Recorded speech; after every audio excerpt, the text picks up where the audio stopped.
اللهم صل على سيدنا محمد وعلى آل سيدنا محمد كما صليت على إبراهيم وعلى آل إبراهيم في العالمين إنك حميد مجيد.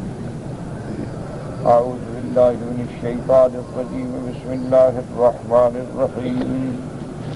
إنما المؤمنون الذين آمنوا بالله ورسوله وإذا كانوا معه على أمر جامع لم يظهروا حتى يستأذنوه. إن الذين يستأذنونك أولئك الذين يؤمنون بالله ورسوله فإذا استأذنوك لبعض شأنهم فأذن لمن شئت منهم واستغفر لهم الله إن الله غفور رحيم. قال المؤلف والمفسر رحمه الله تعالى: وهذا أيضا أدب أرشد الله عباده المؤمنين إليه، فكما أمرهم بالاستئذان عند الدخول كذلك أمرهم بالاستئذان عند الانصراف، لا سيما إذا كانوا في أمر جامع مع الرسول صلوات الله وسلامه عليه من صلاة جمعة أو عيد أو جماعة أو اجتماع في مشورة ونحو ذلك. أمرهم الله تعالى أن لا يتفرقوا عنه. اب مفسر رحمۃ اللہ علیہ ان آیات کی تفسیر فرماتے ہیں کہ جہاں اللہ تبارک و تعالی نے ہمیں اور آداب سکھلائے ہیں، یہ بھی آداب اسلامی ہے مومنین کے لیے کہ جب آئیں تو اجازت لے کے آئیں، اور جب جانا ہو تو تب بھی اجازت دے کے خبر دے کے جائیں. یہ بھی آداب میں شامل ہے، یعنی ہر مومن کو ایسا کرنا چاہیے. خاص طور پہ جب حضور صلی اللہ علیہ وسلم کی مجلس مبارک ہو تو وہاں تو اور زیادہ ادب کا مقام ہے کہ اجازت سے بیٹھیں اور اجازت سے باہر جائیں. جیسے کہ ایسا نہیں جیسے نماز جمعہ ہے یا عیدین ہیں، وہ بھی تو ایک اہم امر ہے. ایسے نہیں کہ آ گیا اور چلا گیا، نہیں، اس وقت تک بیٹھ. اچھا، کبھی یہ بھی ہوتا ہے کہ اجازت کا معنی یہ ہے کہ اب حضور پاک نے خطبہ پڑھا لیا، فراغت ہو گئی، تشریف لے گئے، معنی اذن ہو گیا کہ سب جا سکتے ہیں. تو اس لیے ان آداب کا خیال رکھنا ہوگا. اس لیے فرماتے ہیں وَقَضَىٰ أَمْرَهُم بِالِاسْتِئْذَانِ عِندَ الدُّخُولِ، جیسے کہ اللہ نے حکم دیا ہے کہ داخل ہونے کے وقت بھی اجازت لیں. كَذَلِكَ أَمْرَهُم بِالِاسْتِئْذَانِ عِندَ الْانصِرَافِ، ہاں اسی طرح یہ بھی حکم دیا کہ جب وہاں سے نکلیں پھر بھی اجازت لیں. لا سيما إذا كانوا في أمر جامع مع الرسول صلوات الله وسلامه عليه، کہ جب وہ کسی خاص معاملے میں حضور صلی اللہ علیہ وسلم کے ساتھ ہوں، جیسے کہ نماز جمعہ ہے یا عیدین ہے یا جماعت ہے یا اجتماع ہے، کسی مشورے کے لیے حضور نے بلایا. امرهم اللہ تعالی اللہ يتفرقوا عنہ، اللہ نے حکم دیا کہ حضور پاک صلی اللہ علیہ وسلم سے ایسے اٹھ کے نہ چلے جائیں. والحالۃ هذه الا بعد استئذانه ومشاورته، فإن من يفعل ذلك فإنه من المؤمنين الكاملين. اور یہ اجازت لینا اور اجازت سے بیٹھنا، اجازت سے باہر جانا، یہ مومنین کاملین کی صفت ہے کہ جو ایمان کامل رکھتے ہیں وہ آتے ہیں تو اجازت سے اور جاتے ہیں تو اجازت سے. ثم امر رسوله صلوات الله وسلامه عليه اذا استاذنه احد منهم في ذلك ان يأذن له ان شاء. پہلا حکم جو ہے وہ تو سب مومنین کے لیے تھا. اب اللہ نے اپنے پاک پیغمبر کو بھی حکم دیا کہ اگر کوئی آدمی کسی عذر کی بنا سے اجازت لینا چاہے تو آپ چاہیں تو اس کو اجازت دے سکتے ہیں، کسی کی مجبوری بھی ہو جاتی.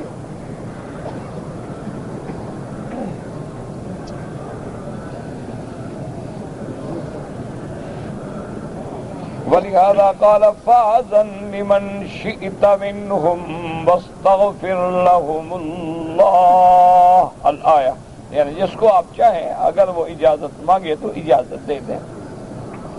وقد قال ابو داود حدثنا احمد بن حنبل ومسدد قال حدثنا بشر هو ابن المفضل عن نجران عن سعيد المقبري عن ابي هريره رضي الله تعالى عنه قال قال رسول الله صلى الله عليه وسلم اذا انتهى احدكم الى المجلس فليسلم فاذا اراد ان يقوم فليسلم ليست الاولى باحق من الاخره. حضرت ابی ہریرہ رضی اللہ تعالی عنہ سے روایت ہے کہ میرے محبوب دو عالم رحمت دو عالم صلی اللہ علیہ وسلم نے ارشاد فرمایا کہ جب تم کسی مجلس میں جاؤ تو حکم یہ ہے کہ سلام کہہ کے اجازت لے کے بیٹھو، اور جب مجلس سے اٹھنا چاہو تو پھر بھی سلام کر کے اٹھو. یہ نہیں ہے کہ یہ بعد کا سلام جو ہے پہلے سے کم اہم ہے. جیسے پہلا سلام اہم ہے اسی طرح اٹھنے کے وقت بھی سلام اہم ہے. تو مومن مجلس میں آئے تو اجازت سے آتا ہے اور جائے تو اجازت سے آتا ہے، اور اس میں راحت بھی ہے، عزت بھی ہے، اطمینان بھی. لیکن ایک آدمی بیٹھا چپ کر کے نکل گیا تو آدمی کو شبہ ہوتا ہے ابھی یہ کیوں گیا، اللہ عالم اس کو ہماری کون سی بات بری لگی. تو ہزار وساوس پیدا ہو گئے. جب آدمی آیا بھی اجازت سے گیا بھی اجازت سے تو کسی کے دل پہ بوجھ نہیں ہوگا. تو مومنین کے لیے اسی میں راحت ہے اور یہی آداب اسلامی ہیں. وہکذا رواہ الترمذی والنسائی من حدیث محمد بن عجلان بہ وقال الترمذی حدیث حسن. اب اور بھی آداب ہیں. لا تجعلوا دعاء الرسول بینکم کدعاء بعضکم بعضا قد يعلم الله الذين يتسللون منكم لواذا فليحذر الذين يخالفون عن امره ان تصيبهم فتنة او يصيبهم عذاب اليم. قال الضحاك عن ابن عباس كانوا يقولون يا محمد يا ابا القاسم فنهاهم الله عز وجل عن ذلك اعظاما لنبيه صلی اللہ علیہ وسلم. قال وقولوا یا نبی اللہ یا رسول اللہ. وہکذا قال مجاہد و سعید بن جبیر. حضرت ابن عباس رضی اللہ تعالیٰ عنہ فرماتی ہیں کہ اس دور میں لوگ آتے اور حضور کو نام کے ساتھ پکارتے کہ یا محمد صلی اللہ علیہ وسلم یا ابوالقاسم. تو اللہ نے منع فرما دیا، خبردار یہ کیا بات، اللہ کے نبی کا شان ہے، عظمت ہے. اس کو بلانا ہے تو لقب سے بلائیں، ان کو بلانا ہے تو انہی کی شان کے مطابق آداب سے پکاریں. یہ نہیں کہ نام لیں جیسے لوگوں کو کہتے فلاں ادھر آؤ فلاں ادھر آؤ فلاں، ایسے اللہ کے نبی کو پکارے. اسی لیے آپ دیکھیں کہ قرآن پاک میں اللہ پاک نے بھی میرے پاک نبی کو جب بھی مخاطب فرمایا ہے یا ایھا النبی جاہد الکفار، کہیں فرماتے ہیں یا ایھا المزمل قم اللیل، کہیں فرماتے ہیں یا ایھا المدثر قم فانذر. اللہ تبارک و تعالی نے بھی القاب کے ساتھ پکارا ہے یا ایھا الرسول بلغ ما انزل الیک من ربک. حتیٰ کہ اللہ پاک نے عتاب بھی فرمایا لیکن وہاں بھی لطف و کرم سے خطاب ہے یا ایھا النبی لم تحرم ما احل اللہ لک تبتغی مرضات ازواجک. تو اللہ پاک نے بھی اپنے پاک پیغمبر کو ہمیشہ القاب سے فرمایا، خطاب فرمایا ہے. تو مسلمانوں کو بھی چاہیے کہ وہ بھی جب حضور سے خطاب کریں تو آداب کا خیال رکھیں کہ نام لینے کے بجائے کہیں یا نبی اللہ یا رسول اللہ صلی اللہ علیہ وسلم، یعنی یہ حضور کی زندگی کے وقت کے آداب ہیں. اسی طرح حضرت مجاہد اور سعید بن جبیر فرماتے ہیں وقال قتادہ امر اللہ ان یحاب نبیہ صلی اللہ علیہ وسلم وان یبجل وان یعظم وان یسود.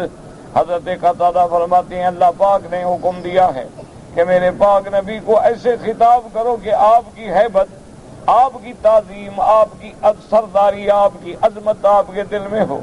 آپ دیکھیں نا کسی کو بڑے آدمی کو خطاب کرو تو کبھی کوئی نام سے نہیں پکارتا، کہے گا سردار صاحب اور خان صاحب اور چودھری صاحب اور فلاں صاحب اور مجالے کے نام لے ڈر کے مارے. لیکن جب اللہ کے نبی کو پکارا، یہ تھوڑا کہ ایسے نام شروع کر دو، ادب کے ساتھ پکارو۔ اور آپ کی زندگی مبارک کے بعد بھی حضور صلی اللہ علیہ وسلم پہ درود پڑھیں، اور حضور صلی اللہ، اسی لیے علماء نے بھی لکھا ہے کہ آج بھی اگر اللہ پاک آپ کو مدینہ منورہ کی حاضری نصیب فرمائے تو ایسے ادب کے ساتھ جائیں، ایسے ادب کے ساتھ چلیں کہ پہلے غسل کریں، خوشبو لگائیں، حضور کی مسجد میں داخل ہوں، 2 رکعت تحیہ پڑھیں، بیٹھ کے درود شریف پڑھیں، پھر ادب کے ساتھ ایسے چلیں کہ گویا بالکل حضور کے سامنے جا رہے ہیں۔ تو اس لیے حکم ہے کہ آداب کے ساتھ زمین پہ پاؤں مار کر بھی نہ چلیں، ایک دوسرے کو شور کر کے بھی نہ پکاریں، کوئی ضرورت ہے تو اشارہ کریں تاکہ وہاں آواز بھی اونچی نہ ہو جائے۔ اس لیے بعض روایات میں آتا ہے کہ سیدنا امیر المؤمنین عمر بن الخطاب رضی اللہ تعالی عنہ مسجد نبوی میں تشریف لائے تو آواز آئی، کچھ لوگ جھگڑ رہے تھے، ہم نے فرمایا کون ہے، پکڑ کے لے آؤ۔ حضرت ابو رضی اللہ تعالی عنہ کی خلافت کا زمانہ تھا، تو جب ان کو لائے تو آپ نے فرمایا کہ من این انتما، کہاں کے رہنے والے ہو تم؟ انہوں نے کہا من اہل الطائف، ہم طائف سے آئے ہیں۔ آپ نے فرمایا واللہ لو انتما من اہل المدینہ لو جعتکما، فرمایا اچھا ہے کہ تم مسافر ہو، تمہیں آداب کا پتہ نہیں ہے، اگر تم مدینے کے رہنے والے ہوتے اور ایسے مسجد میں شور کرتے تو میں کوڑے کے ساتھ تمہیں ٹھیک کر دوں۔ کیا حضور کی مسجد ہے اور تم شور کر رہے ہیں؟ جیسے آج کل جو ہے لوگ کھڑے ہیں شور کر رہے ہیں، کس سے کہانی ہے، انا للہ و انا الیہ راجعون۔ اب تو گستاخی کی انتہا ہو گئی ہے، یعنی صلاۃ و سلام پہ سامنے کھڑے ہیں اور جیب میں موبائل بج رہا۔ انا للہ و انا الیہ راجعون، انا للہ و انا الیہ راجعون۔ اور بالکل عین مواجہہ شریف میں کھڑے ہیں اور لڑ رہے ہیں، عین یعنی ریاض الجنہ میں ہیں، ایک دوسرے کے گردنوں پہ پھلانگ رہے ہیں اور دھکے دے رہے ہیں اور لڑ رہے ہیں، یعنی پتہ نہیں ہو کیا گیا ہے مسلمان، سمجھ ہی نہیں آتی کہ ہم اتنے بے ادب کیسے ہو گئے۔ ہمارے دلوں کے اندر نہ اللہ کے گھر کی کوئی عظمت ہے، نہ حضور پاک کی عظمت ہے، نہ قرآن کی عظمت ہے، نہ حدیث رسول کی عظمت ہے۔ قرآن پڑھا نہیں پڑھا، رکھ دیا اور سرانے رکھا، سو گئے، پڑھا اور اس کے بعد جوتے کے اوپر رکھ دیا، کوئی بات نہیں۔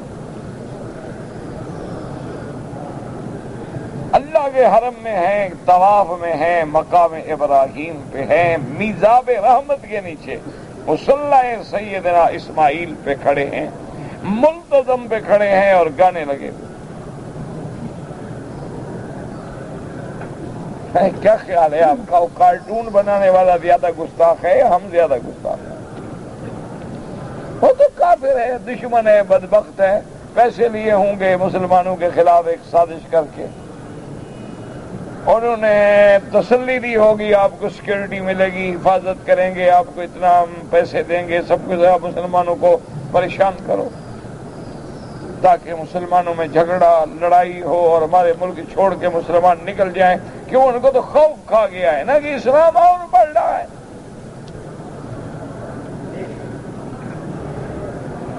وہ تو پریشان ہیں کہ ہم نے اتنے بڑے پلان بنائے، مسلمانوں کو جیلوں میں رگڑا، ان کے ملکوں پہ بمبارمنٹ کر دی، کارپیٹ بمباریاں کی، ان کے بچے معصوم عورتیں، ہم نے ان کو گوشت تو گوشت رہا، ٹکڑے فضا میں بن کے اڑ گئے، پہاڑوں میں سرنگیں ڈال دی، لیکن اسلام اور بڑھ رہا ہے۔ وہ تو پریشان ہے، ان کی تو سمجھ میں نہیں آتی کہ کیا ہے مسلمان، کیا بلا ہے۔ لیکن ہمارا حال یہ ہے جو دیکھ رہے ہو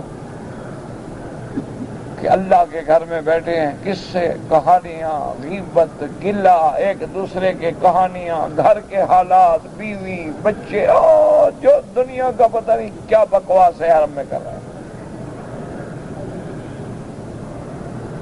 انا للہ ہے، ما سوا اللہ کے آگے رونے کے ہماری بات سے کیا ہو جائے؟ بس یہی ہے کہ اس اتنی بڑی مصیبت پہ ہم انا للہ ہی پڑھ سکتے ہیں کہ اس سے بڑی مصیبت کیا ہوگی کہ جب مسلمان کے دل میں کعبے کی عظمت نہ ہو۔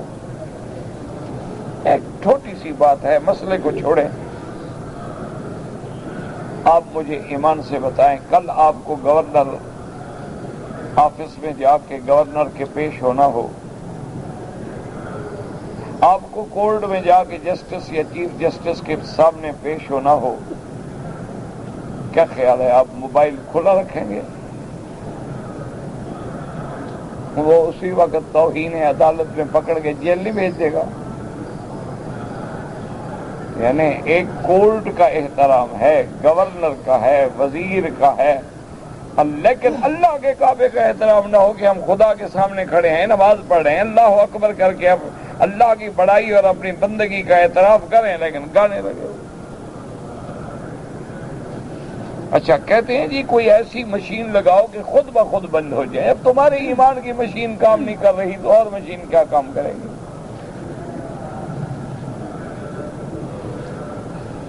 جب تمہارے ایمان والی مشینری کے پرزے لوز ہو گئے ہیں، لاکھ مشینیں لگا دو جناب۔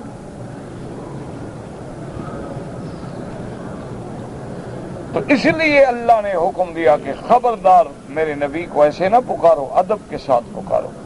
وقال مقاتل فی قولی لا تجعلوا دعاء الرسول بینکم کدعاء بعضکم بعضا لا تسموه اذا دعوتموه یا محمد ولا تقولوا یا ابن عبد اللہ ولكن شرفوه وقولوا یا نبی اللہ یا رسول اللہ۔ حضرت مقاتل فرماتے ہیں اس آیت میں کہ میرے مدنی اللہ پاک نے حکم دیا کہ میرے مدنی پاک کو نام سے نہ پکارو، یہ نہ کہو کہ ابن عبداللہ، بلکہ جب بھی کہو آپ کی تشریف سے، تکریم سے، تعظیم سے کہو یا نبی اللہ، یا رسول اللہ۔ وقال مالک عن زید بن اسلم في قول لا تجعلوا دعاء الرسول بينكم كدعاء بعضكم بعضا قال امرهم الله ان شرفوا، اللہ کے پیغمبر کی عزت و اکرام کریں۔ وهو الظاہر من السیاق كقوله تعالی یا ایها الذین آمنوا لا تقولوا راعنا، اسی طرح اللہ نے حکم دیا یا ایھا الذین آمنوا لا ترفعوا اصواتکم فوق صوت النبی ولا تجهروا له بالقول كجهر بعضكم لبعض ان تحبط اعمالكم وانتم لا تشعرون۔ یہاں اعمالکم جمع ہے کہ اگر تم نے اپنی آواز کو میرے بدنی کی آواز سے بھی اونچا کر دیا، یعنی بے ادبی، گستاخی میں، کسی بندے کا آواز بلند ہے جیسے حضرت عمر کی آواز بلند تھی، اسی طرح بہت سارے صحابہ ہیں جن کی آواز بلند تھی، وہ مراد نہیں ہوتے۔ منع یہ ہے کہ حضور کے فرمان کا انکار کرے یا حضور کے حکم کو ٹالتے ہوئے اونچی آواز کرے، تو اس کا نتیجہ یہ نکلے گا، اللہ نے فرمایا ان تحبط اعمالکم، میں تمہارے سارے اعمال جو ہیں وہ حبط کر کے برباد کر دوں گا، وانتم لا تشعرون، اور تمہیں احساس بھی نہیں ہوگا کہ یار کون سی ایسی غلطی کی، صرف آواز ہوئی اللہ پر، یہ تھوڑی غلطی ہے کہ میرے نبی کے سامنے بیٹھ کے نافرمانی کرو یا میرے نبی کے حکم کا انکار کرو۔ اسی طرح دوسری آیت میں فرمایا ان الذین ینادونک من وراء الحجرات اکثرهم لا یعقلون، اللہ نے فرمایا کہ میرے محبوب جو لوگ آپ کے گھروں کے باہر سے کھڑے ہو کے آوازیں لگاتے ہیں یہ بے عقل لوگ ہیں کہ باہر نکلیں اور باہر نکل، ٹھہرو، ادب سے آرام سے بیٹھے رہو، جب حضور پاک آئیں گے تو بات کرو۔ وَلَوْ أَنَّهُمْ صَبَرُوا حَتَّى تَخْرُجَ إِلَيْهِمْ لَكَانَ خَيْرًا لَهُمْ، اللہ نے فرمایا کہ ان کے لیے بہتر یہ تھا کہ وہ صبر کر کے بیٹھے رہیں۔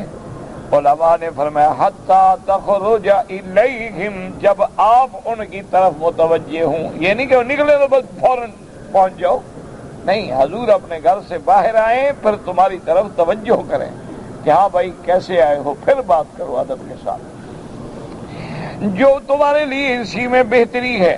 فَهَذَا كُلُّهُ مِنْ بَابِ الْأَدَبِ فِي مُخَاطَبَةِ النَّبِيِّ صلی اللہ علیہ وسلم وَالْكَلَامُ مَعَهُ وَعِنْدَهُ كَمَا أُمِرُوا بِتَقْدِيمِ الصَّدَقَةِ قَبْلَ مُنَاجَاتِهِ۔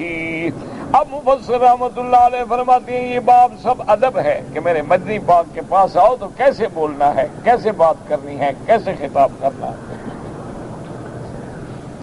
اسی طرح اللہ نے حکم دیا تھا کہ میرے مدنی کے پاس آؤ صلی اللہ علیہ وسلم، بات کرنا چاہو تو پہلے خیرات بھی کرو، صدقہ بھی دو، تاکہ پتہ لگے تم کو۔ یہ نہیں کہ منافق آتے تھے بس ایسے باتیں کی اور اس کے بعد چلے گئے۔ ایک قول تو یہ ہے کہ جب بات کریں یا پکاریں یا بلائیں تو ادب سے۔ اب دوسرا قول، والقول الثانی فی ذلک ان المعنی فی قولہ لا تجعلوا دعاء الرسول بینکم کدعاء بعضکم بعضا، ای لا تعتقدوا ان دعاءه علی غیرہ کدعاء غیرہ، فإن دعاءه مستجاب فاحذروا ان يدعو علیکم متہلکون۔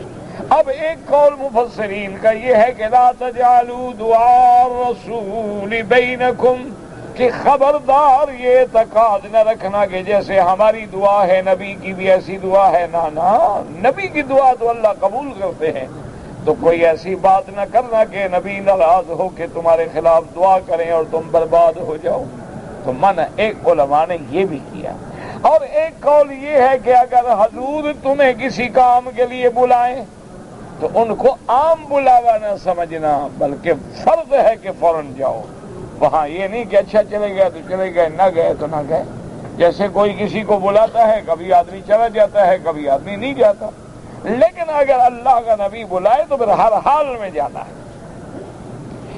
اس لیے مفسر رحمۃ اللہ علیہ فرماتے ہیں ایک قول یہ بھی ہے، قال ابن ابی حاتم ابن عباس والحسن البصری وعطیۃ اللوفی واللہ تعالی اعلم، قد يعلم الله الذين يتسللون منكم لواذا فليحذر الذين يخالفون عن امره ان تصيبهم فتنة او يصيبهم عذاب اليم۔ قد يعلم الله الذين يتسللون منكم لواذا، قال مقاتل حیان هم المنافقون كان يسكل عليهم الحديث يوم الجمعة، ويعني بالحديث الخطبة فيلوذون ببعض أصحاب محمد صلى يخرجوا من المسجد۔ اب مفسر رحمۃ اللہ علیہ فرماتے ہیں کہ حضرت ابن حیان فرماتے ہیں اس سے مراد منافق ہیں، چونکہ جب وہ جمعہ کے دن آتے اور خطبہ طویل ہو جاتا ان لوگوں کو بڑا بار گزرتا، کیوں اندر ایمان تو ہے نہیں کہ حضور کی بات سن کے وہ ایمان بڑھے، بلکہ وہ تو پھنسے ہوئے بیٹھے ہوتے ہیں۔ دیکھا نہیں جیسے ہمارے لوگ آتے ہیں مسجد میں اور سلام پھرنے کی دیر ہے چھلانگے مار کے نکلیں گے، مسجد معلوم ہوتا ہے کہ نیچے کانٹے ان کو چبھ گئے۔ وجہ کیا ہے؟ یہ منافق کی علامت ہے کہ اس کو اللہ کے گھر میں چین نہیں ملتا ہے۔ اسی لیے کہ مومن جب مسجد میں آتا ہے تو جیسے مچھلی پانی میں آ جاتی ہے، اور منافق جب مسجد میں آتا ہے تو جیسے کوئی پرندہ کسی قید میں آ جاتا ہے، کیونکہ مسجد کے اندر بیٹھنا جو ہے یہ بھی علامت ایمان ہے، مسجد کے اندر انسان کا دل کا لگنا جو ہے یہ بھی علامت ایمان ہے، اور مسجد سے بھاگنا جو ہے یہ بھی نفاق کی علامات میں سے ہے۔ تو اس لیے فرمایا ان لوگوں کو حضور کا جمعہ خطبہ بڑا ناگوار گزرتا، بھاری گزرتا، وہ پھر صحابہ کی آڑ میں بیٹھ کے ایسا ایسا کھسک جاتے تھے۔ اس کے بعد فرماتے ہیں وَكَانَ لَا يُسْرُ الرَّجُلُ أَن يَخْدِمَ الْمَسْجِدَ إِلَّا بِإِذْنِ النَّبِيِّ صَلَّى يَوْمَ الْجُمْعَةِ بَعْدَمَا يَأْخُذُ الْخُطْبَةَ، حالانکہ حکم یہ تھا کہ جب حضور خطبہ دے رہے ہیں اب جب تک فارغ نہ ہوں یہ جب تک اجازت نہ لیں کوئی نہیں جا سکتا۔ وَكَانَ إِذَا أَرَادَ أَحَدٌ الْخُشَارَ بِسْبِيلِ النَّبِيِّ وَيَأْذُنُ لَهُمْ الْغَيْرِ يَتَكَلَّمُ الرَّجُلُ، اور کبھی کبھی خطبے کے دوران بھی اگر نکلنے کی اجازت پڑے تو صحابی اپنی انگلی کا اشارہ کرتے تھے، حضور اجازت دیتے تھے، بات نہیں کرتے تھے۔ لأن الرجل منهم كان إذا تكلم والنبي صلی اللہ علیہ وسلم يخطب بطلت جمعته، کیونکہ اگر کوئی بندہ خطبے کے دوران میں بات کرے تو اس کے جمعہ کا ثواب ختم ہو جاتا ہے۔ اس لیے امام ابو حنیفہ رحمۃ اللہ علیہ فرماتے ہیں کہ جب خطیب منبر پہ بیٹھ گیا ہے، خطبہ شروع ہو گیا، خلاص اب نہ کوئی کلام کرے، نہ کوئی عبادت کرے، نہ نماز پڑھے، نہ امر بالمعروف کرے، بس سنو۔ وقال السدي كانوا إذا كانوا معه في جماعة لاذ بعضهم ببعض حتى يتغيبوا عنه فلا يراهم۔ حضرت سدی فرماتے ہیں کہ اصل بات یہ تھی کہ منافقین جب حضور کے بلاوے پہ یا جماعت میں آ جاتے، وہ کوشش کرتے تھے کہ کسی کے پیچھے بیٹھ جائیں، آڑ میں بیٹھ جائیں، حضور کی نظر نہ پڑے اور آہستہ آہستہ جو ہے وہ کھسک جائیں۔ اللہ تبارک و تعالیٰ نے قرآن مقدس میں یہ بتلا کے حضور کو خبر کر دی، قَدْ يَعْلَمُ اللَّهُ الَّذِينَ يَتَسَلَّلُونَ مِنْكُمْ لِوَاذًا، یعنی لباس نبی لڑ کتابی، یعنی اللہ کے نبی سے بھاگتے ہیں، اللہ کے قرآن سے بھاگتے ہیں۔ وَقَالَ سُفْيَانُ قَدْ يَعْلَمُ اللَّهُ الَّذِينَ يَتَسَلَّلُونَ مِنْكُمْ لِوَاذًا قَالَ مِنَ الصَّفِّ وقال مجاہد لبازن خلافا، اور بعض مفسرین نے یہ بھی فرمایا ہے کہ منافقین جو تھے وہ صف سے آہستہ آہستہ نکل جاتے تھے تاکہ حضور کو خبر نہ ہو۔ تو اب آداب کیا ہیں کہ مجلس میں آئے تو اجازت لے، مجلس سے جائے تو اجازت لے، اور اگر کوئی امر جامع ہے، خطبہ عید ہے، خطبہ جمعہ ہے، سکون سے بیٹھے، سکون سے سنے۔ کوئی اہم مجبوری بھی آ جائے اور امام سامنے ہے تو اجازت لیے بغیر باہر نہ نکلے، اور ورنہ بالکل اسی لیے حکم ہے کہ خطبے کے اندر جب امام دعا مانگتا ہے تو تم شور مچا کے آمین آمین آمین، یہ بھی منع ہے، خاموش رہو، صرف دل کے اندر کہتے رہو آمین آمین۔ اللہ ہمارے دلوں کو بھی جانتے ہیں، اللہ ہمارے ظاہر اور باطن کو بھی جانتے ہیں، واللہ اعلم۔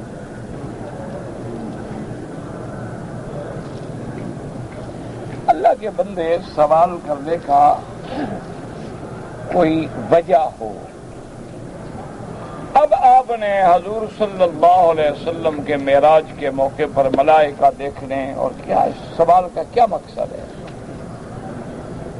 بھئی جب حضور پاک تشریف لے گئے، جبریل لینے کے لیے آئے، صاف بات ہے کہ انبیاء سے بھی ملاقات ہوئی، ملائکہ کو بھی دیکھا، جنت کو بھی دیکھا، سدرۃ المنتہا پہ بھی تشریف لے گئے، تو معراج کا قصہ اٹھا کے پڑھ لو۔ اب یہ کوئی سوال تو نہیں ہوتا نا۔ آپ ایسا کریں کہ حضور کے معراج مبارک کا ذکر تفسیروں میں بھی موجود ہے، حدیثوں میں بھی موجود ہے، اچھا، اور بعض لوگوں نے الگ الگ چھوٹی چھوٹی کتابیں لکھ کر بھی قصہ معراج کو بیان کر دیا ہے، یہ تفصیل ہے، وہاں پڑھ لیں۔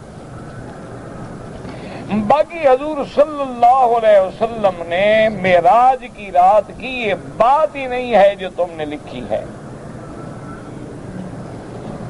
وہ تو حدیث مبارک میں یہ آتا ہے کہ میرے آقا رحمت دو عالم صلی اللہ علیہ وسلم بیٹھے تھے اور آپ نے سر مبارک اٹھا کے آسمان کی طرف دیکھا، اور اس کے بعد فرمایا کہ اتت السماء وحق لها ان یأت، آپ نے فرمایا کہ آسمان سے مجھے چرچراہٹ کی آواز آئی۔ عتیت کہتے ہیں جیسے اونٹ پہ آپ پلان ڈالتے ہیں، اس پہ زیادہ بوجھ ڈالیں نا تو اس کی آواز ایک پیدا ہوتی ہے، چرچراہٹ آتی ہے، اس کو کہتے ہیں عربی میں عتیت۔ تو آپ نے فرمایا اتت السماء، آسمان سے بھی ایسے آواز آ رہی ہے، وحق لها، اور آنی بھی چاہیے، آپ نے فرمایا کہ آنی بھی چاہیے، کیونکہ ما من موضع، آسمان میں آپ نے فرمایا ایک بالشت کے برابر بھی جگہ خالی نہیں ہے، الا وملک قائم ساجد قائد، یا وہاں فرشتہ کھڑا ہے یا رکوع میں ہے یا سجود میں ہے، اور سبوح قدوس ربنا ورب الملائکۃ والروح اپنی تسبیح پڑھ رہے ہیں، تو جب اتنے فرشتے ہوں گے تو آسمان سے آواز تو آئے گی، بوجھ تو ہو گیا کہ جب اللہ کے اتنے فرشتے ہیں کہ آسمان میں اتنا، اور ایک روایت میں یہ بھی آتا ہے قدرہ سبعین کہ 2 انگشت کے برابر بھی جگہ خالی نہیں، اور ایک روایت میں ہے کہ بالشت کے برابر بھی جگہ خالی نہیں ہے، اللہ کے ملائکہ ہیں، اور ملائکہ کی غذا جو ہے وہ تسبیح ہے، ملائکہ کی غذا جو ہے اللہ کی تسبیح و تقدیس بیان کر رہا ہے، وہ کھانے سے بھی پاک ہیں، وہ پینے سے بھی پاک ہیں، وہ بیوی بچوں سے بھی پاک ہیں، اللہ کے حکم کے منتظر ہیں، جو حکم ہوا تعمیل کی، ورنہ تسبیح میں رہے۔ اندی مسجد اريد ان ابنی مدرسہ لتحفیظ القرآن الکریم بجانبه فهل يجوز ان ادع زکاة اموالی في بناء هذه المدرسة؟ لا يجوز، لأن مال الزکاة لها مصرف معین منصوص لا يتجاوز عنها، انما الصدقات للفقراء والمساکین، لا يجوز في بناء المساجد ولا في بناء المدارس ولا في أي جهة أخرى إلا هذه الأصناف الثمانية المذكورة في كتاب الله تبارك وتعالى۔ هل يجوز كشف الشعر للنساء أمام المحارم؟ لا يجوز، إلا القواعد من النساء، والقواعد من النساء اللاتي لا يرجون نكاحا أن يضعن ثيابهن غير متبرجات بزينة، وإلا لا يجوز كشف الشعر للنساء حتى أمام أخيها، حتى أمام المحارم، حتى قال العلماء رحمهم الله تعالى أمام أولادها الذين بلغوا الحلم، لا يجوز كشف الشعر أبدا، والله أعلم۔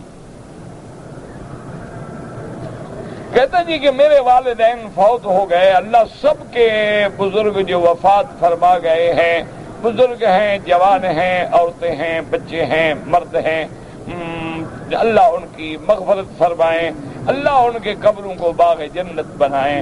اللہم اغفر لجمیع المسلمین والمسلمات والمؤمنین والمؤمنات الاحیاء منہم والاموات، اور اپنے جو عزیز رشتہ دار فوت ہو گئے ہیں ان کے لیے دعا کیا کریں، ان کے لیے خیرات کیا کریں، ان کے لیے صدقات دیا کریں، ان کے لیے حج کریں، ان کے لیے عبادات نافلہ سر انجام دیں، کیونکہ یہ سارا عمل جب کرتے ہو تو ان کے ارواح کو اللہ ایسے پہنچاتے ہیں جیسے آپ کسی زندہ کو تحفہ بھیجتے ہیں۔ حتیٰ کہ بعض روایات میں آتا ہے کہ جس آدمی کی اولاد اپنے والدین کے لیے دعا یا صلات یا خیرات نہیں بھیجتی تو وہ بڑے اداس ہوتے ہیں، ان کی ارواح کہتے ہیں بھی ہمارا تو کوئی ہے ہی نہیں جو ہمیں کچھ بھیجے، اور جن کو ملتے ہیں ان کی ارواح خوش ہوتی۔ تو اس لیے ہمیشہ اولاد کو یہ چاہیے ولد صالح یدعو لہ کہ والدین کے لیے دعا کریں۔ اور دیکھا نہیں سارے قرآن میں ربنا اغفر لی ولوالدی وللمؤمنین یوم یقوم الحساب، اور سیدنا ابراہیم اپنے باپ کے لیے دعا کریں جو کافر ہے، مشرک ہے، واغفر لے ابی انہ کان من الضالین، اللہ میرا ابا ہے تو گمراہ ہے لیکن مہربانی کر، ان کی بخشش کا انتظام فرما دے، ہدایت دے دے۔ جب آزر مر گئے شرک پہ تو اللہ نے منع کر دیا کہ ابراہیم اب دعا نہ مانگنا، بس بہت شرک پہ آ گئی، اب جہنم۔ تو لازمی دعا کیا کریں، اعمال صالحہ کیا کریں، خیرات کیا کریں، یہ تو کوئی بنے، یہ تو ہم لوگوں نے جو رواج بنا رکھے ہیں نا جی، تیسرے دن کل ہیں اور جمعراتیں ہیں اور چلیسویں ہیں، یہ جو ہیں یہ بدعات ہیں۔ اب سارا سال خیرات کریں، کس نے منع کیا ہے؟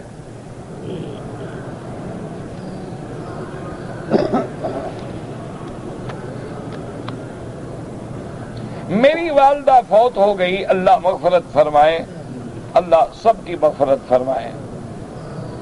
کہتے جی کہ اگر ہم اپنے گھر میں بیت اللہ کی یا مسجد الحرام کی یا مسجد النبی صلی اللہ علیہ وسلم کی تصویر لگائیں گھر میں، بالکل جائز ہے، کوئی منع نہیں، لیکن شرط یہ ہے کہ اس تصویر میں انسان نظر نہ آئے، کیونکہ تصویر کسی جاندار کی جو ہے وہ حرام ہے، یعنی جو روح والی چیزیں ہیں، چاہے پرندہ ہے، جانور ہے، انسان ہے، ان کی تصویر بنانا تو حرام ہے، لیکن بغیر جان کے جیسے عمارت ہے، درخت ہے، کعبۃ اللہ کا تصویر ہے، کوئی حرج نہیں، آپ گھر میں لگا سکتے ہیں۔ جبل سور ہے، غار ہیرا ہے، کچھ ہے، بس انسانوں کی تصویر نہ ہے۔ اس کے بعد یہ امکنہ ہیں، مکانات ہیں، ان کی اگر آدمی تصویر لگاتا ہے، یا جیسے گھروں میں بعض اوقات آدمی اچھے خوبصورت مناظر ہیں، پھول ہیں، باغ ہیں، دریا ہے، سمندر ہے، ایسے بڑے خوبصورت سے بنے ہوتے ہیں پیٹنگز، کوئی حرج نہیں۔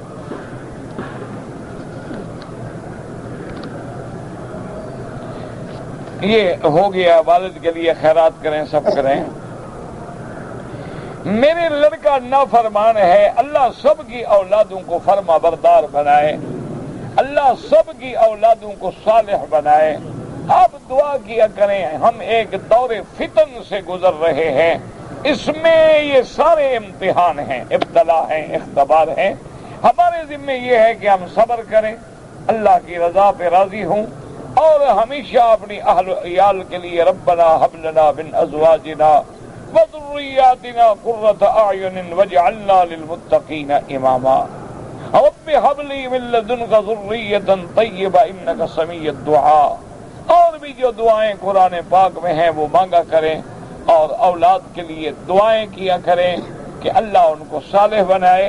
اور اس میں ایک بات ہمیشہ یاد رکھیں کہ اولاد کی نافرمانی میں سب سے زیادہ حصہ جو ہے وہ ہم والدین کا ہے۔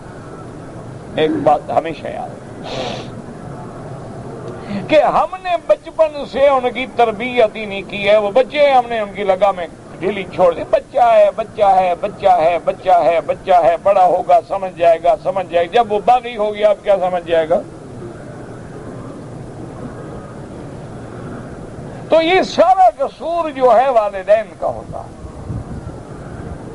اگر والد اور والدہ اور خاص طور پہ ماں کا کردار جو ہے وہ اولاد کی کردار سازی میں نہایت اہم ہے، کیونکہ باپ تو باہر پھرتا ہے، یا ڈیوٹی ہے، ملازم ہے، نوکر ہے، کہیں کاروبار میں الجھا ہوا ہے، 24 گھنٹے نگرانی جو ہے وہ تو ماں نے کرنی ہے۔ اگر ماں میں اللہ نے دین دیا ہے تو اولاد لازماً دیندار ہوگی، ہاں الا قلیل، انبیاء کے بیٹے بھی نافرمان ہو جاتے،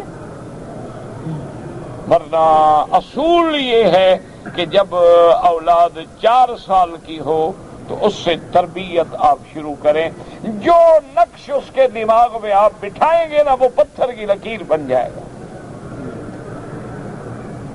باقی تو جب ہم خود نہیں کرتے بعد میں ہم روتے رہتے ہیں، جی ہمارے ساتھ اولاد نے یہ کیا، فلاں نے یہ کیا۔ ایک مسئلہ مشہور ہے نا کہ ایک آدمی ہے، ایک بیٹے نے اپنے باپ کے گلے میں رسا ڈال کے اس کو گھسیٹا، اور گھسیٹتے گھسیٹتے گھسیٹتے گھر کے باہر ایک جگہ تھی وہاں تک لے آیا۔ جب وہاں پہنچا تو باپ کھڑا ہو گیا اور ایک تھپڑ مارا تو بیٹا وہاں جا گرا۔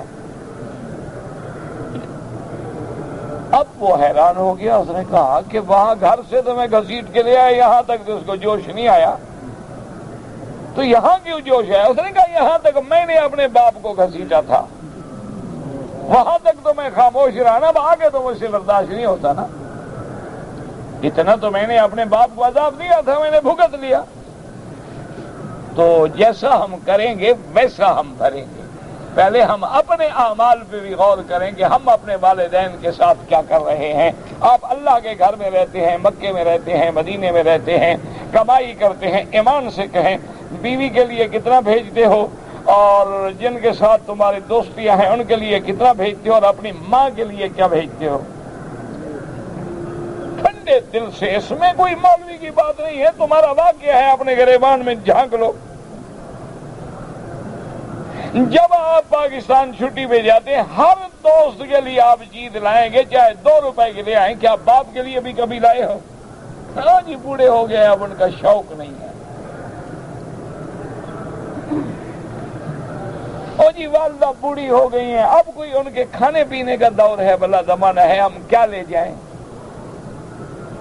تو تم پیسے لے جاؤ، کہو جناب یہ اماں تم لے لو، خیرات کر دینا، چل نہ لے جاؤ اس کے لیے ریشمی کپڑے، اس کو کہے اماں یہ پیسے ہیں، یہ کپڑے کے 2 تھان لایا ہوں، اپنے ہمسائے غریب جو عورتیں ہیں، بچے ہیں، بچیاں ہیں، ان کو خود اپنے ہاتھ سے تقسیم کر دو، بس خوش ہو جائے۔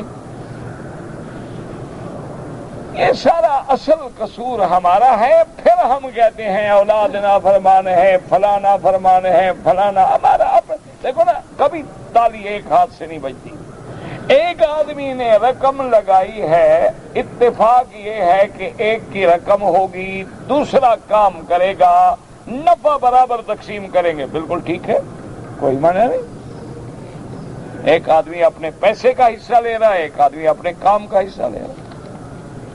میری اجازت کے بغیر میری بیوی نے اپنی بھانجی کو دودھ پلایا ہے، کیا میری بیوی کی بھانجی کا نکاح میرے بیٹے کے ساتھ ہو سکتا ہے کہ نہیں؟ وہ تو دودھ شریک ہوگی، نکاح کیسے ہو سکتا ہے؟ اجازت لینے کی کیا ضرورت تھی؟ دودھ پلائے پھر بھی اجازت لے تم سے؟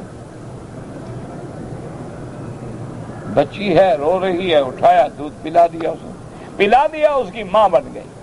اب وہ تمہارے بچے ہیں اور وہ بھائی بہن ہیں، اب نکاح نہیں ہو سکتا، یا اس نے اللہ عالم کیوں پلایا ہے یہ اللہ جانتا ہے، بہرحال پلایا ہے تم مانتے ہو تو اب رشتہ نہیں ہو سکتا۔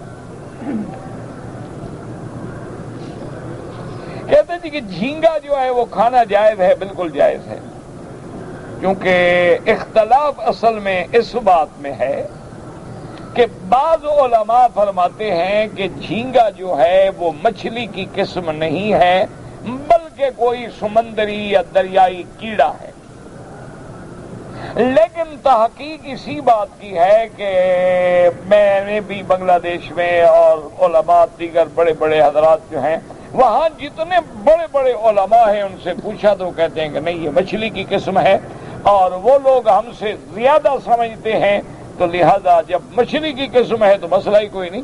یہ بھی امام ابو حنیفہ کے نزدیک رحمت اللہ، امام شافعی کے نزدیک تو دریا کی ہر چیز ویسے حلال ہے،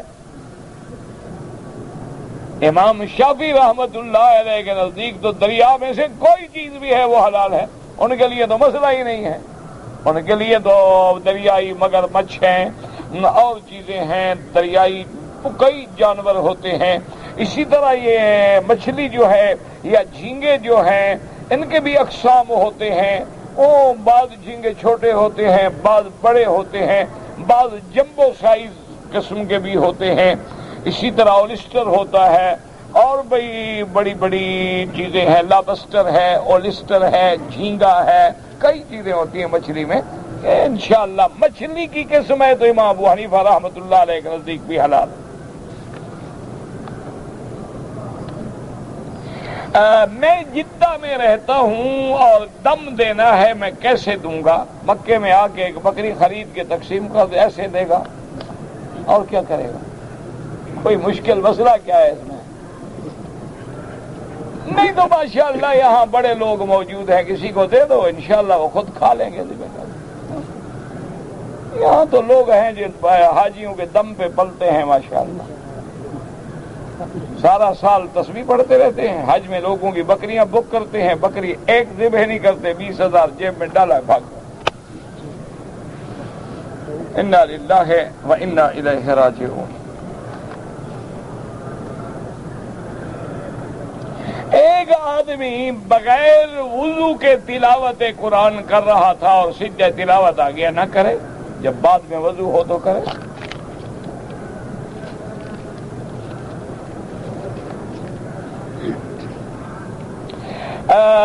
کہتے ہیں جی کہ حالت طواف میں عورت اور مرد کا بہت زیادہ ہجوم ہو جاتا ہے، پردے کا خیال نہیں رہتا ہے، بالکل غلط بات ہے، آپ غلط کہہ رہے ہیں۔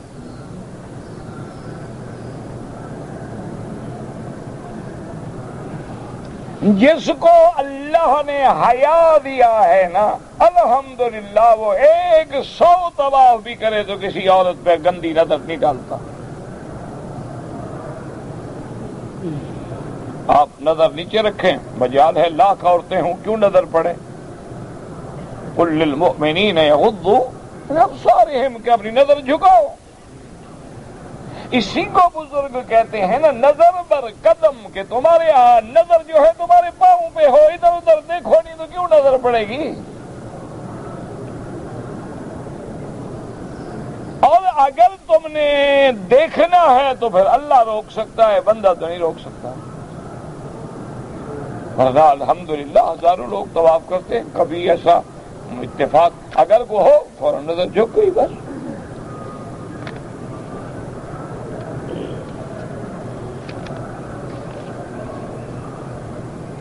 عورتیں نماز مسجد الحرام میں آ کے پڑھیں، بالکل پڑھیں، گھر میں پڑھیں تو افضل ہے، لیکن اگر وہ مسجد الحرام میں آنا چاہے تو ہم ان کو منع بھی نہیں کر سکتے. صرف ان کو ہدایت کر دیں کہ عورتوں کی جگہ پہ پڑھیں، مردوں کے آگے نہ جائیں، بس کوئی مسئلہ نہیں.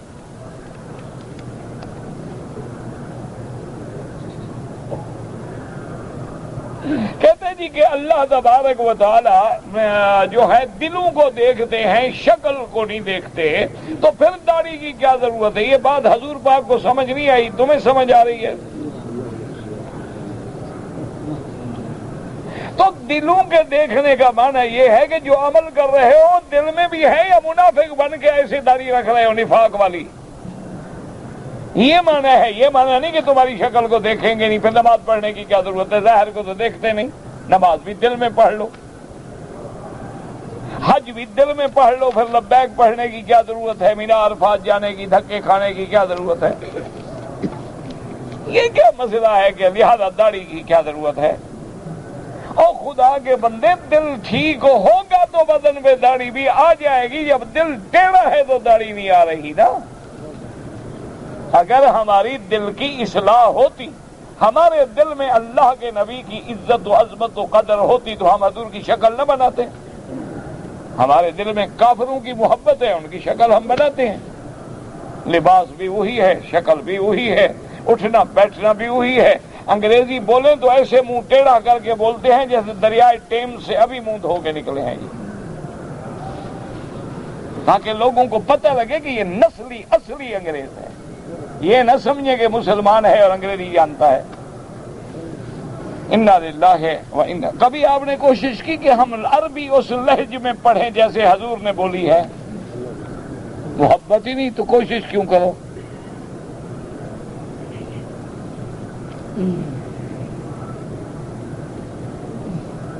میں بیمار رہتی ہوں اور میرا آپریشن ہونے والا ہے، اللہ شفا عطا فرمائے. اور سب سے بڑا وظیفہ جو ہے نا میری بیٹی سورۃ فاتحہ ہے. سورۃ فاتحہ پڑھا کرو، آیت الکرسی پڑھا کرو، اور آخری صورتیں قل هو اللہ احد، قل اعوذ برب الفلق، قل اعوذ برب الناس صبح و شام پڑھ کے ہاتھوں پہ دم کر کے سارے بدن پہ پھیرا کرو، اور انشاءاللہ اللہ تبارک و تعالی شفا عطا فرمائیں گے.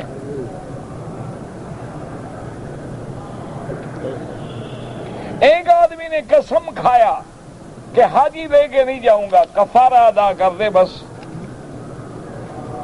میرے چچا کا نوجوان بیٹا فوت ہو گیا، اللہ مغفرت فرمائے، اللہ اس کے پسماندگان کو صبر جمیل عطا فرمائے. کہتے کہ جی یہاں پر عام رواج ہو گیا ہے کہ کسی نام کو بگاڑ کے پکارتے ہیں، مثلا خالد نام ہو تو خالی، یا اکرم نام ہو تو اکی، اور اسی طرح یہ بالکل ناجائز ہے. اسماء کے ساتھ کھیلنا جو ہے حرام ہے. یہ بھی انگریزوں کی اتباع ہے، وہ بھی نام کو مختصر کرتے ہیں نا، تو یہ بھی اسی سے بیچارے سیکھ رہے ہیں نا. کیا کریں، ہر کام میں ان کی نقل کر رہی ہے نا.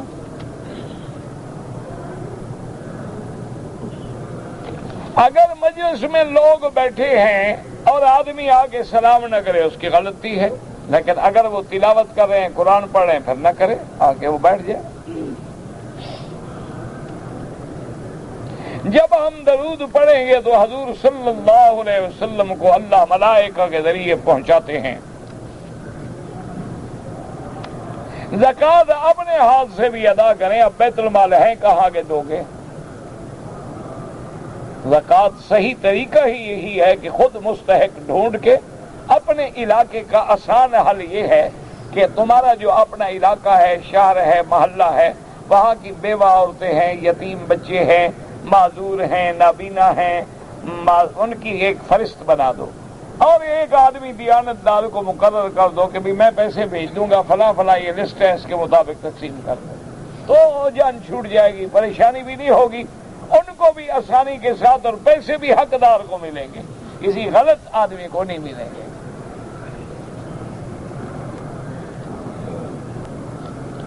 حرم شریف میں موبائل بجاتے ہیں، اللہ ہدایت دے بابا، مسجد میں تو انتظام ہو سکتا ہے کہ 200 آدمی 400 آدمی نماز پڑھنے آئے گا، مسجد الحرام میں تو رمضان میں 10 لاکھ آدمی آئے گا، کس سے موبائل چھینے؟ پھر ان کو کون لوٹائے؟ بات کہہ دینا لکھ دینا آسان ہے، ذرا دماغ میں سوچا بھی کرو کہ عام مسجد اور مسجد الحرام کا فرق ہے، یہاں تو 10,000 20,000 آدمی ہر وقت ہے، کون ان کو سنبھالے گا، کون واپس کرے گا؟ پھر بھی آپ روئیں گے جی میرا موبائل بدل گیا، میرا موبائل ٹوٹ گیا، میرا موبائل گر گیا، میرا فلاں ہو گیا، تو اس سے تمہیں خود کیوں نہ حیا آئے کہ بند کر دو؟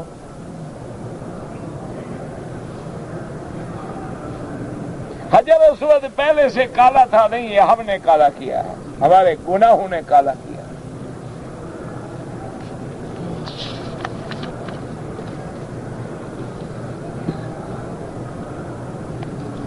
حج قران ہو یا کوئی حج ہو، اگر آپ باہر سے آئے ہیں طواف الوداع کریں گے، مکے جدے کے لوگ ہیں تو کوئی طواف الوداع نہیں ہے۔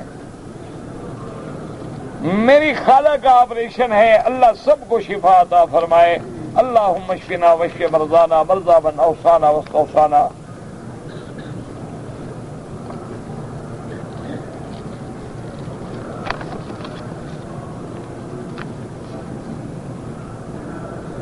میرے پاؤں میں بیماری ہو گیا، زمزم پہ زور لگاؤ، اللہ شفا دیں گے انشاءاللہ۔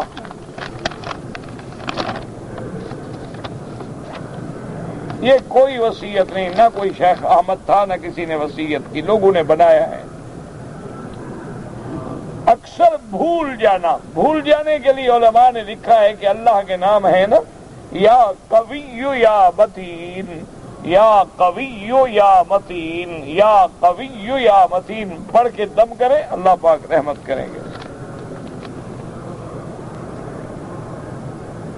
اگر ایک آدمی نے حج کا احرام جو ہے آیا ریاض سے، لیکن اس نے احرام جو ہے میقات پہ نہیں باندھا بلکہ جدہ چلا گیا، جدے سے جا کے حج کا احرام باندھا، تو کیا پہلے عمرہ کر چکا تھا کہ نہیں کر چکا تھا؟ جب تک وضاحت نہ ہو آدمی مسئلہ نہیں بتا سکتا۔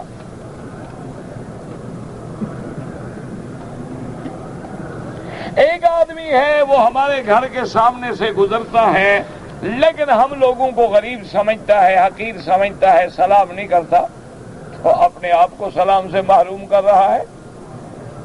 اگر وہ سلام کرتا تو اس کو ہر آدمی پھر سلام کرتا نا، اس پہ سلامتی کی دعا کرتا ہے، ایسا مغرور ہے، وہ جانے اس کا کام جانے۔ ہر آدمی نے اپنے اعمال کا اللہ کو حساب دینا ہے۔ اللہم صلی علی سیدنا محمد وعلی آل سیدنا محمد كما صليت على إبراهيم وعلى آل إبراهيم في العالمين إنك حميد مجيد يا حي يا قيوم يا ذا الجلال والإكرام يا حي يا قيوم يا ذا الجلال والإكرام يا حي يا قيوم يا ذا الجلال والإكرام يا حي يا قيوم برحمتك نستغيث يا حي يا قيوم برحمتك يا أرحم الراحمين حسبنا الله ونعم الوكيل حسبنا الله ونعم الوكيل حسبنا الله ونعم الوكيل نعم المولى ونعم النصير انصرنا فإنك خير الناصرين وافتح لنا فإنك خير الفاتحين واغفر لنا فإنك خير الغافرين وارحمنا فإنك خير الراحمين وارزقنا فإنك خير الرازقين واحفظنا فإنك خير الحافظين واهدنا ونجنا من القوم الظالمين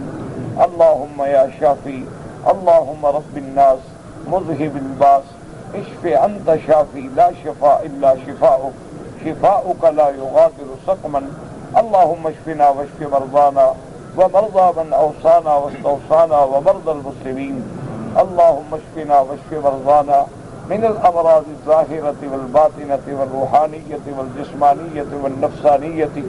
اللهم إنا نعوذ بك عن البرص والجذام وعن سيء الأسقام.